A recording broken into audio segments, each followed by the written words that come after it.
എന്തു പറ്റി? അറിയില്ല. മാഡം, ഞാൻ മാഡത്തിനെ വിളിക്കാവേ. ഹലോ ഹലോ അർച്ചന.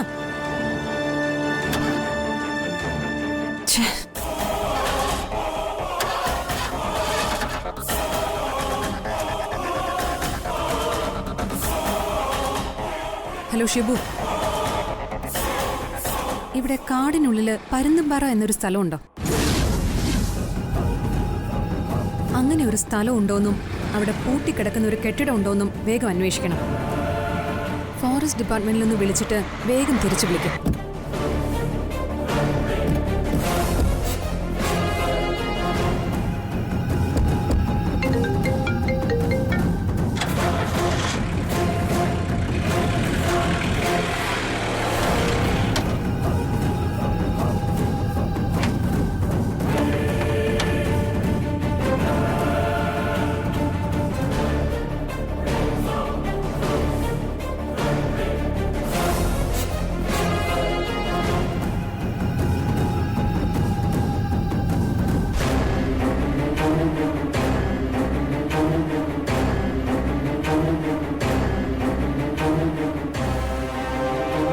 ഇതിന് സ്റ്റാർട്ടാവുമെന്ന് തോന്നുന്നില്ല.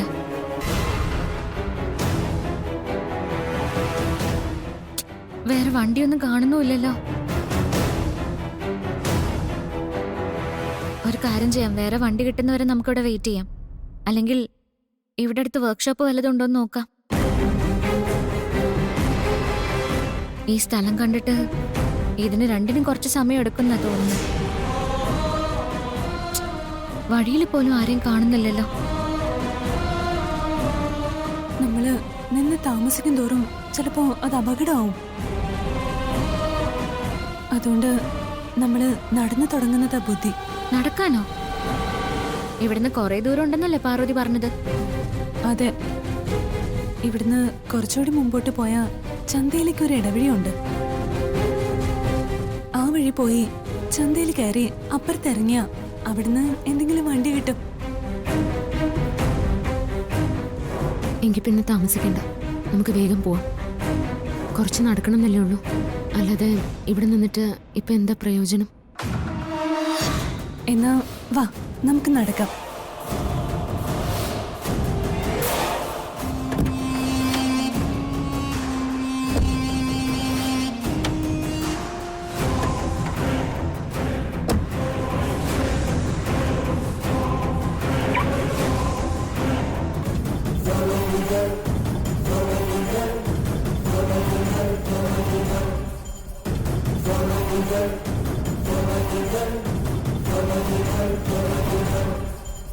ഹലോ, അവര് മാർക്കറ്റിലേക്ക് വരുന്നുണ്ട്.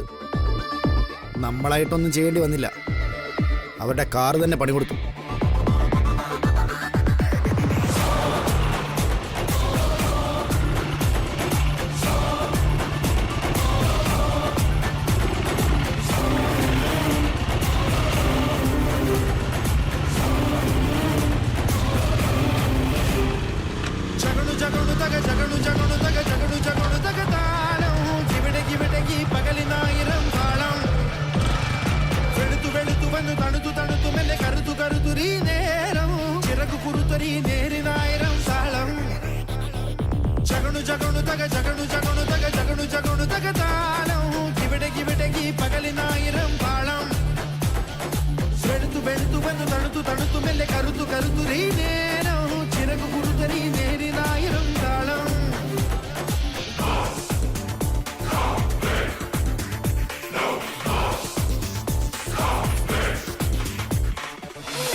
ഹലോ. സുരേ, കാര്യങ്ങൾ എന്തായി? അർച്ചന എന്ന് പറയുന്ന പെൺകുട്ടി മാത്രമാണ് വരുന്നതെന്ന് പറഞ്ഞിട്ട് ഇപ്പൊ 3 പേരുണ്ടല്ലോ. 3 പേരോ? അതെ, അവര് 3 പെൺകുട്ടികളുണ്ട്. നീ അവരെ കണ്ടോ? കണ്ടില്ല, ആന്റണി വിളിച്ചു പറഞ്ഞതാ. അവരുടെ വണ്ടി വരുന്ന വഴിക്ക് ബ്രേക്ക് ഡൗൺ ആയതുകൊണ്ട് വയല് വഴി നടന്ന് ഷോർട്ട് കട്ട് വരുന്നതാ. നേരെ മാർക്കറ്റിലേക്കാണ് വരുന്നത്. ആ 3 പേരും മാർക്കറ്റിനകത്തുനിന്ന് പുറത്ത് പോകില്ല. നീ ഒന്നുകൊണ്ടും ടെൻഷൻ ആവണ്ട. 3 പെണ്ണുങ്ങളല്ലേ, നമുക്ക് എന്നെ ഹാൻഡിൽ ചെയ്യാവുന്നേ ഉള്ളൂ. ബാക്കി 2 അടിച്ചോടിച്ചിട്ട് അർച്ചന അവിടെ തന്നെ തളയ്ക്കണം. എന്നിട്ട് നീ എന്നെ വിളിക്ക. അവളെ എവിടെ എത്തിക്കണമെന്നാ ഞാൻ അപ്പം പറയാം. ശരി.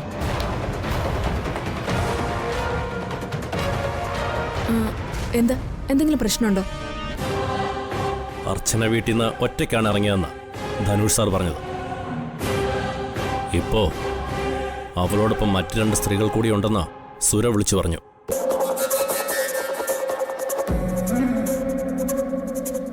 I think something wrong.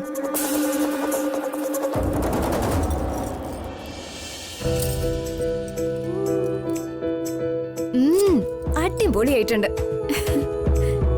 ഇനി നമുക്കൊരു സെൽഫി എടുക്കാം.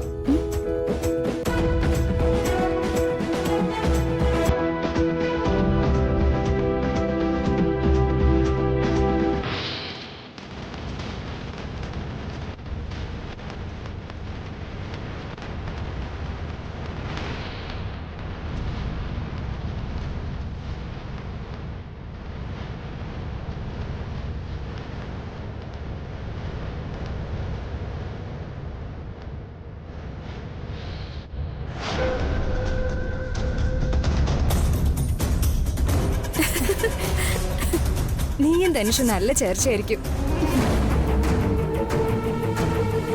എവിടെ?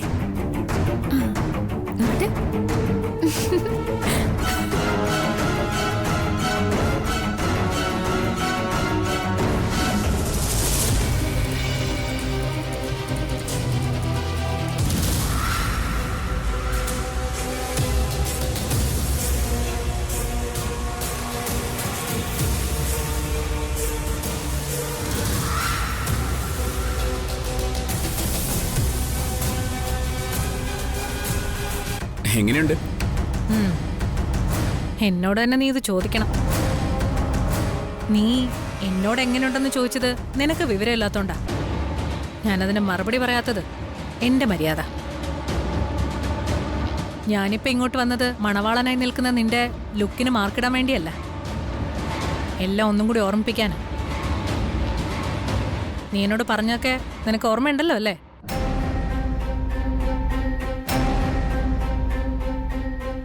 ഇന്ന് നീ സ്നേഹ വിവാഹം കഴിക്കുന്നതോടെ നീ ഈ വീട്ടിലൊരു അംഗമായി മാറും.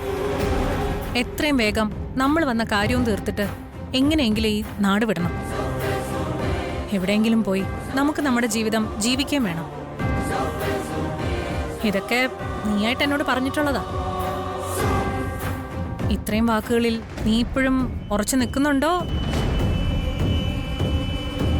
അതോ അതിന് വല്ല മാറ്റമുണ്ടോ? ഞാൻ നിന്നെ അന്ധമായി സ്നേഹിക്കുന്നു എന്നതിൽ ഒരു മാറ്റവും ഇല്ല. സ്നേഹിയോട് ഞാൻ വെറുതെ അഭിനയിക്കുന്നതിന്റെ എത്രയോ ഇരട്ടി ആത്മാർത്ഥത എനിക്ക് നിന്നോടുണ്ട്. ചില ബന്ധങ്ങൾ ഒരിക്കലും ചേരാൻ പാടില്ല. അങ്ങനെ ചേർന്നാൽ പഴയ ഭംഗി അതിന് കാണത്തില്ല. അതായത് ചിലരെ പ്രേമിക്കാനേ കൊള്ളാവൂ. അതൊരു ഭാര്യാഭർത്തൃ ബന്ധത്തിലേക്ക് വരുമ്പോൾ പ്രേമിക്കുന്ന ആ സുഖം നഷ്ടപ്പെടും. ഇതൊക്കെ അറിഞ്ഞുകൊണ്ട് നീ എന്തിനാ വെറുതെ ഓർന്ന് ചോദിക്കുന്നേ? നീ ഇപ്പൊ പറഞ്ഞത് എന്നെക്കുറിച്ചാണോ അതോ സ്നേഹയെക്കുറിച്ചാണോ? എന്നെക്കുറിച്ചാണെങ്കിൽ എന്താ വേണ്ടെന്ന് എനിക്കറിയാം. എന്താ ഞാൻ നിന്നെ ചതിക്കുവാണെന്ന് നിനക്ക് തോന്നുന്നുണ്ടോ? ഇതുവരെ ഇല്ല. പക്ഷേ നിന്നെ സ്നേഹം ഒരുമിച്ച് കാണുമ്പോഴൊക്കെ പലപ്പോഴും എനിക്ക് സഹിക്കാൻ പറ്റുന്നില്ല. കയ്യിലിരിക്കുന്ന കളിപ്പാട്ടം മറ്റുള്ളവർ തട്ടിപ്പറിക്കുമ്പോഴുള്ളൊരു 4 വയസ്സുകാരി കുഞ്ഞിന്റെ വിഷമവും അമർഷവും എൻ്റെ ഉള്ളിൽ വന്ന് നിറയുന്നുണ്ട്. അതുകൊണ്ട് എത്രയും വേഗം എത്രയും വേഗം ഈ വിവാഹം കഴിയണം. അതിനു മുന്നേ എന്റെ മനസ്സ് മാറിയ നിന്നെ ഞാൻ ഒരു സ്നേഹിക്കും വിട്ടുകൊടുക്കില്ല എന്ന് തീരുമാനിച്ച ചിലപ്പോ ഞാൻ എന്തെങ്കിലും കൈവിട്ട് ചെയ്തു പോയെന്ന് വരും. അത് ഭയങ്കര ബോറ് പരിപാടിയാണെന്ന് എനിക്ക് തന്നെ അറിയാം. അതുകൊണ്ട് ഞാനത് കാര്യമാക്കുന്നില്ല. എൻ്റെ ഇപ്പോഴത്തെ മാനസികാവസ്ഥയ്ക്ക് ആശ്വാസവാക്കുകളൊന്നുമില്ല. ഇതൊക്കെ കഴിഞ്ഞ് നിന്റെ ഒപ്പമുള്ള നല്ലൊരു ജീവിതം, അതിൽ കുറഞ്ഞ് ഞാനൊന്നും ആലോചിക്കുന്നില്ല. അതുകൊണ്ട് ആ വിഷയം ഞാൻ ഇനി സംസാരിക്കുന്നില്ല. എന്തായി, ബിജുവിനെ വിളിച്ചോ നീ? സച്ചി അവരുടെ കയ്യിൽ സേഫായിട്ടുണ്ടല്ലോ അല്ലേ? ഉണ്ട്. കൈയും കാലും കൂട്ടിക്കെട്ടി വായും കൂട്ടിക്കെട്ടി അനങ്ങാൻ പറ്റാതെ അവൻ അവിടെ തന്നെ ഉണ്ട്. ഈ വിവാഹം കഴിഞ്ഞല്ലാതെ ഇനി അവൻ പുറത്തേക്ക് വരില്ല. കൊല്ലാനാണെങ്കിലും ഞാൻ വളർത്തിയവനാ സച്ചി. അതുകൊണ്ട് എനിക്കവനെ നന്നായിട്ടറിയാം. എവിടെയും ഒരു പാളിച്ച വന്നാ നിന്റെ വിവാഹവും എന്റെ പദ്ധതികളും എല്ലാം പൊളിയും. അങ്ങനൊന്നും ഉണ്ടാവില്ല. നീ നോക്കിക്കോ, ഈ വിവാഹം കഴിഞ്ഞ് അവൻ ഇവിടേക്ക് വരുമ്പോ അതിലേറ്റവും സന്തോഷിക്കുന്നത് അവന്റെ ഈ അളിയൻ തന്നെ ആയിരിക്കും. രാവിലെ ഒരുത്തി എന്നെയും വെല്ലുവിളിച്ച് പോയിട്ടുണ്ട്. സച്ചിയെ കണ്ടുപിടിച്ചോണ്ട് വന്ന് എന്റെ ഈ വിവാഹം മുടക്കുവന്ന്. അർച്ചന അവള് കൊണ്ടുവരട്ടെ, കൊണ്ടുവന്ന് വിവാഹം മുടക്കട്ടെ. എന്നിട്ട് അവള് ദയാനന്ദന്റെ മകളാണെന്ന് തെളിയിക്കട്ടെ. അങ്ങനെ നിസ്സാരായിട്ട് അവളെ കാണണ്ട. ചിലപ്പോ അവള് പറഞ്ഞു തന്നെ സംഭവിച്ച നമ്മള് എന്ത് ചെയ്യുന്നും കൂടെ കണ്ടുവെക്കണം. അതിനെക്കുറിച്ചൊരു ആലോചനയുടെ കാര്യമേ ഇല്ല. അവൾ ഈ നാട് വിട്ട് പോയാലല്ലേ മറ്റൊരു നാട്ടിലുള്ള സച്ചിയുടെ അടുത്തെത്തൂ. ഇവിടം വിട്ട് പുറത്തു പോകാത്ത രീതിയിൽ ഞാൻ എല്ലാം ചെയ്തിട്ടുണ്ട്. സച്ചിയെ തിരക്കിയിറങ്ങിയ അർച്ചനയെ കാണാനില്ല എന്ന വാർത്തയായിരിക്കും ഇനി കേൾക്കാൻ പോകുന്നത്. നമ്മുടെ കയ്യിൽ അകപ്പെട്ട അവർ രണ്ടുപേരും ഇനി തിരിച്ചു വരണോ വേണ്ടയോ എന്നുള്ളതാണ് നമ്മൾ തീരുമാനിക്കേണ്ടത്. നീ ആലോചിക്ക്.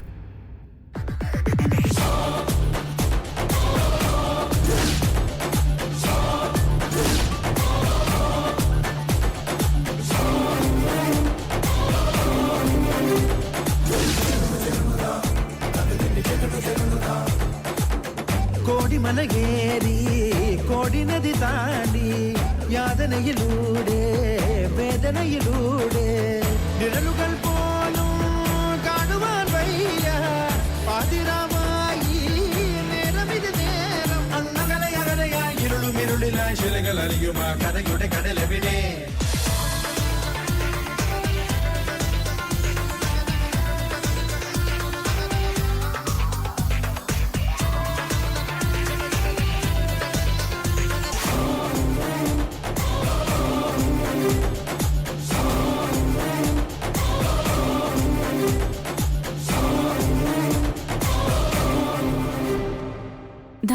ഈ ചന്ത കഴിഞ്ഞിറങ്ങിയ റോഡാ.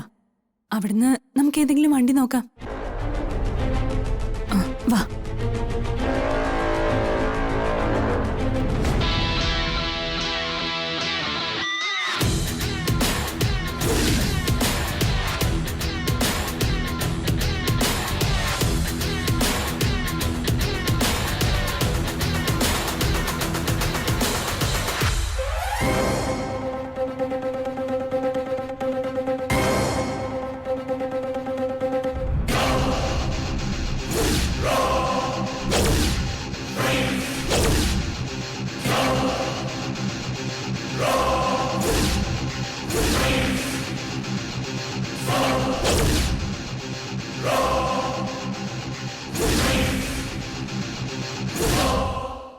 എവിടേക്കാ 3 പേരും കൂടെ?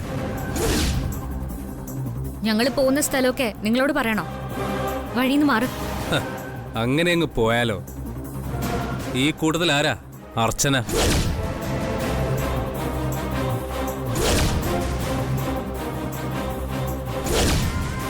എന്താ ഇതിൽ അർച്ചന എന്നൊരാളില്ലേ? ഞാനാ. ഓ, നീയാണോ? നീയാണ് അർച്ചനയെങ്കിൽ ബാക്കി 2 ചേച്ചിമാരും പോയാട്ടെ.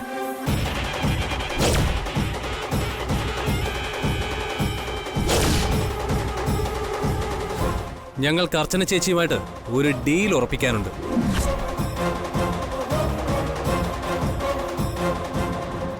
ഇങ്ങനെ നിന്ന് കണ്ണു മിഴിക്കാതെ നിങ്ങൾ രണ്ടുപേരും പൊയ്ക്കോ. ഞങ്ങൾക്ക് അർച്ചനയെ മാത്രം മതിയെന്നേ. ചില കാര്യങ്ങളൊക്കെ പറയാനുണ്ട്. അങ്ങനെ അർച്ചന ഇവിടെ ആക്കിയിട്ട് ഞങ്ങൾ എവിടെയും പോയില്ല. നീ സച്ചിയുടെ കാര്യങ്ങള് ഞങ്ങളുടെ മുന്നിൽ വെച്ച് പറയുകയാണെങ്കിൽ പറഞ്ഞാ മതി. ആരാ നിങ്ങളൊക്കെ? അർച്ചനയ്ക്ക് അറിയോ അവരെയൊക്കെ? ഇല്ല. അറിയില്ല, അറിയാൻ വഴിയില്ല. ഞങ്ങൾ ആരൊക്കെയാണെന്ന് പരിചയപ്പെടുത്താനല്ലേ ഇവിടെ കാത്തു നിന്നത്. അർച്ചനയെ മാത്രം പരിചയപ്പെടാനാ ഞങ്ങൾ നിന്നത്. ദേ, ഇവളുടെ അഹങ്കാരം കൊണ്ട് ഇനി നിങ്ങൾ 3 പേരെ വിശദമായിട്ട് പരിചയപ്പെട്ടിട്ടേ ഞങ്ങൾ പോകുന്നുള്ളൂ.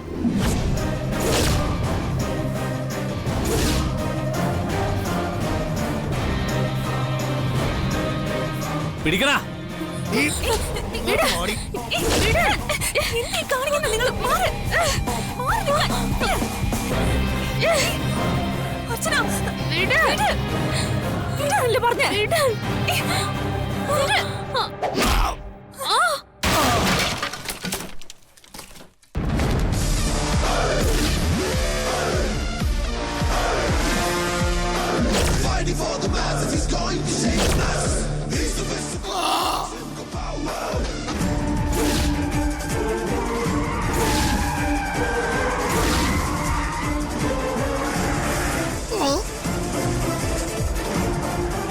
അനുവാദമില്ലാതെ സ്ത്രീകളെ കയറി പിടിക്കുന്നോ? നീ ഏതാ? ഞാൻ സുഭദ്ര.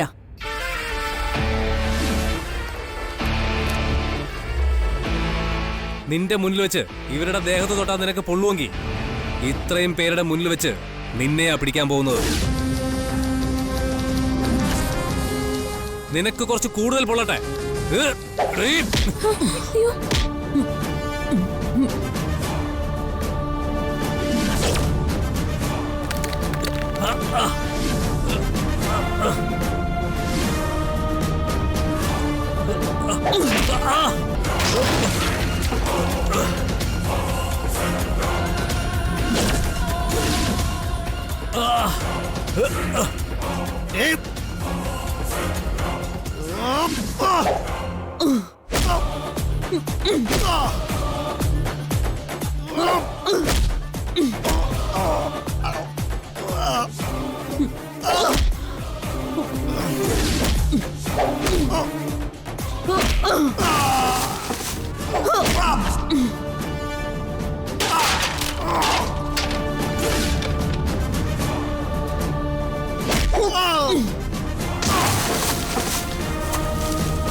ആരടാ നീയൊക്കെ?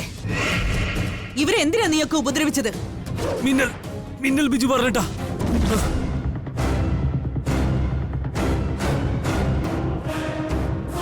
എനിക്ക് വേറൊന്നും അറിയില്ല. ഞാൻ എന്റെ കാലൊന്ന് അമർത്തിയാലുണ്ടല്ലോ, പിന്നെ എഴുന്നേറ്റ് നടക്കില്ല നീ. ഇനി ഒരു പെണ്ണിന്റെ നേരെയും നിന്റെ ഈ കൈ പൊങ്ങരുത്.